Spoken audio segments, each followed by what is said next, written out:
Daniel, just tell us more about this, how it's come about.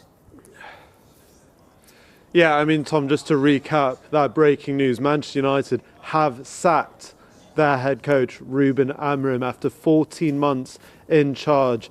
He met with the director of football, Jason Wilcox, and CEO Omar Berrada this morning, who, as you mentioned, have relieved him of his duties. Now, this comes after his post-match comments after that 1-1 draw at Ellen Road yesterday, where he kept repeatedly saying he is the manager of Manchester United, not their head coach. But as we reported late last night, there'd been increased tension between Ruben Amorim and the hierarchy at Manchester United, especially between director of football Jason Wilcox, and that has led to the United boss leaving the club after 14 months. I told you earlier this morning there'd been a mood shift in recent weeks. This has been building up for weeks now, especially since Christmas Eve, and it seems like it has now come to a result of Ruben Amorim now leaving Manchester United just after that 1-1 draw yesterday. Incredible news this morning. Yeah, it definitely is, Daniel, and Jamie's going to get involved in this as well. It was very strange last night, wasn't it, when he said, "I am a manager, not a coach." But we know that his title is head coach, and it confused everybody there. He seemed to be taking a dig at transfers. I mean, was he supposed to have a say in transfers? Because normally a head coach doesn't have that much of a say.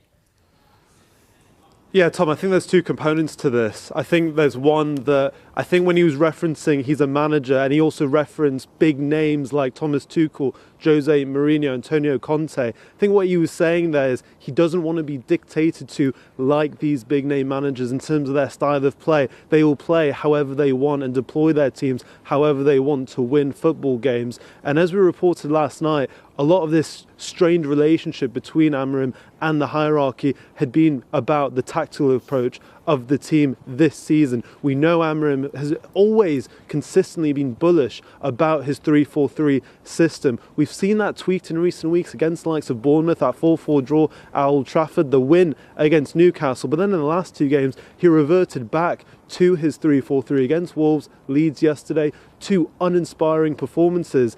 And I think there were real questions raised this season around his system. I remember when they played Fulham at Craven Cottage, Marco Silva, Calvin Bassey and Alex Iwobi all talking so openly about how easy it was to play against Amorim's team. I think with a hierarchy that raised serious questions. Grimsby away, although they played a slightly weakened team, continuing with three centre-backs away to Grimsby. Serious questions having gone out of the Carabao Cup at that stage. Brentford away was also a very questionable performance in that loss as well at the G-Tech Stadium. So I think this has been building for a while. Transfers has been a separate issue. From what I understand, that hasn't been the main reason for their tensions, although they had different strategies about it. Amorim wanted to spend this month